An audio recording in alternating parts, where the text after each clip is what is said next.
Ladies and gentlemen, thank you for the opportunity to the organizers to do this. This is my disclosure slide. I do work with many pharmaceutical companies, but I don't accept honoraria, speaking or consulting fees, so that I can be completely independent, which at times like this is often very helpful. So, should diabetes drugs require cardiovascular safety studies prior to approval? It is my view that all drugs, regardless of therapeutic intent, must demonstrate health outcomes benefit and safety. The use of a surrogate outcome measure, such as blood sugar, to support approval is necessary but not sufficient. Drugs that lower blood glucose can increase or decrease major adverse cardiovascular events, and diabetes drugs with this standard that I think some of you know I wrote for the FDA are being held to a standard that is neither greater nor less than other fields. So here's a plea for Adi. Please don't annoy me by incessantly repeating the aphorism that reduction in glycemia is associated with reduced microvascular disease. We all know that. Everybody acknowledges that there are compelling benefits to lowering blood sugar on microvascular complications. The problem here is that some drugs that lower blood sugar actually increase the risk of macrovascular complications, and that's not a benefit for patients. Now, this controversy goes back a long way. It goes back to, frankly, 50 years. The UGDP controversy was a study of sulfonylureas in 5 arms that was stopped in 1970. It was insulin, placebo, tolbutamide, and fenformin. And it was stopped because there was increased mortality in the tolbutamide arm.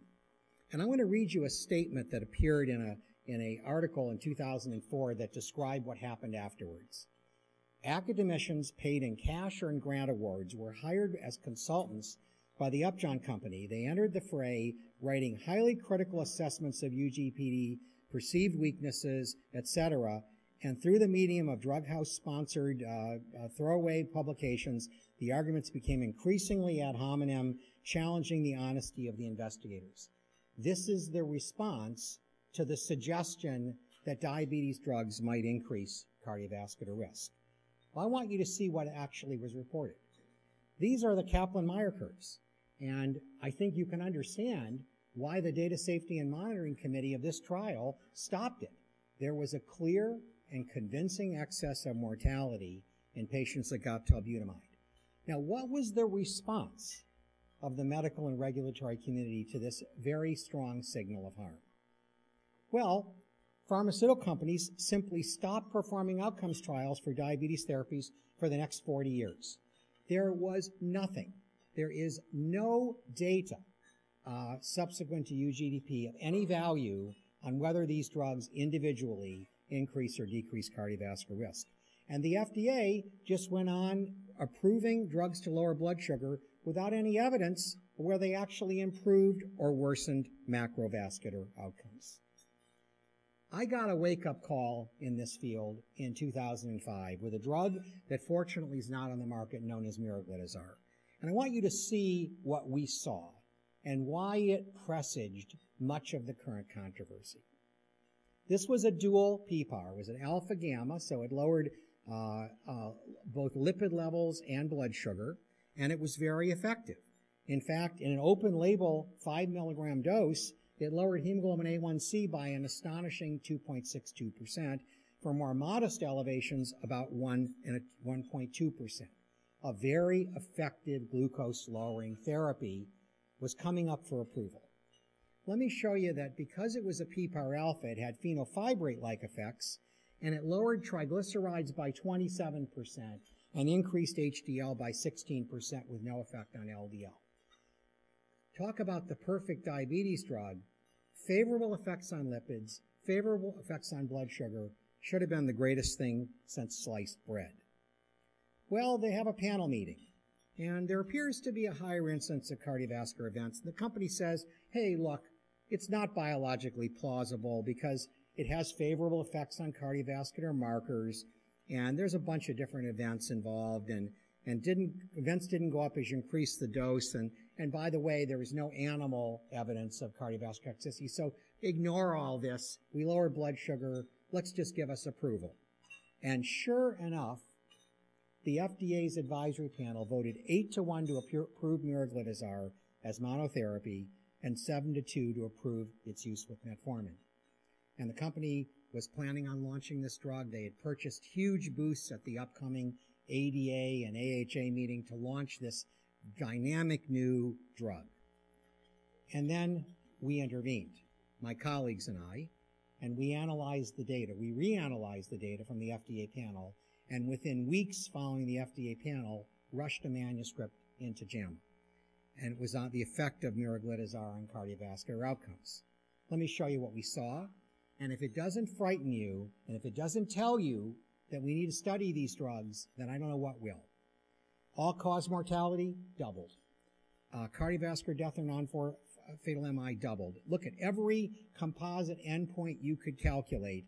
The increase was at least twofold, and for the more broad composites, it reached high levels of statistical significance. We had a drug that did all the right things, but it increased cardiovascular morbidity and mortality.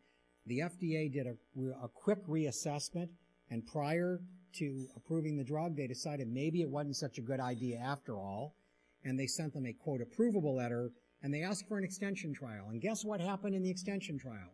The longer people took the drug, the more people died, and the more myocardial infarctions occurred. And so anybody here that thinks that lowering blood sugar is enough for a drug to be approved, all you have to do is look at Pioglitazone.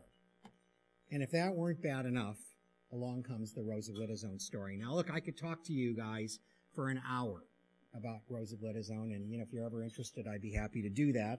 I've certainly written enough about it. But here's what happened with this drug, is it comes up for approval, and the FDA says, show us your lower blood sugar, and we kind of don't care what else you do. If you lower blood sugar, you must be good, right? Well, this is what the drug did to LDL cholesterol, something we are very eager to lower in diabetics, not increase. It increased at an average of 18.6%. So here's a drug that does lower blood sugar, but it has adverse effects on another biomarker, in this case, LDL cholesterol. And what about the cardiovascular outcome data? Well, as was the case for all these years, companies did trials where they simply didn't expose very many patients at high cardiovascular risk.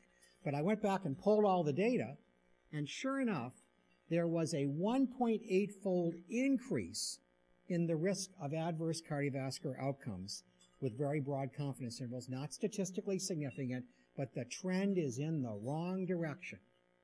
What did the FDA do? They approved this drug because it lowered blood sugar, and that was sufficient during that era to get a drug on the market. And then along comes the DREAM trial a number of years later, fall of 2006. And the DREAM trial showed that Rosiglitazone, Avandia, could prevent new onset of diabetes in patients at high risk for developing diabetes. And then there's this little table in the manuscript, and I want you to see the table.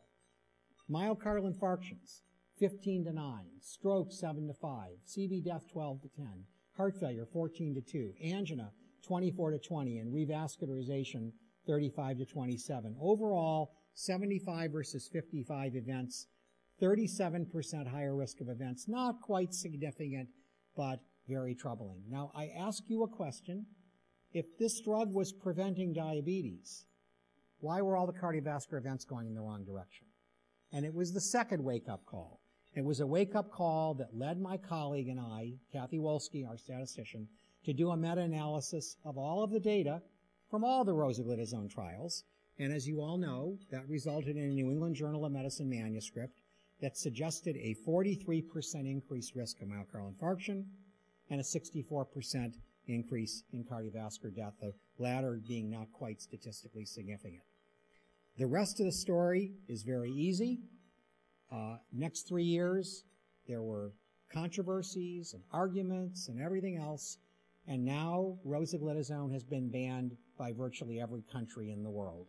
In fact, as of November 18th, you will not be able to buy it in a pharmacy in the United States. You'll only be able to get it if you if you sign a disclosure, and if your doctor's undergone special training, and frankly, that drug is effectively dead. Here's another drug that lowered blood sugar, but it increased the risk of macrovascular infarction, myocardial infarction, and death due to these disorders. Now, what about pioglitazone? Well, pioglitazone does exactly the opposite. So here's another drug in the same class, and this is our own meta-analysis presented to the FDA advisory panel in 2010, and the hazard ratio is 0.8. So there's with a highly significant p-value.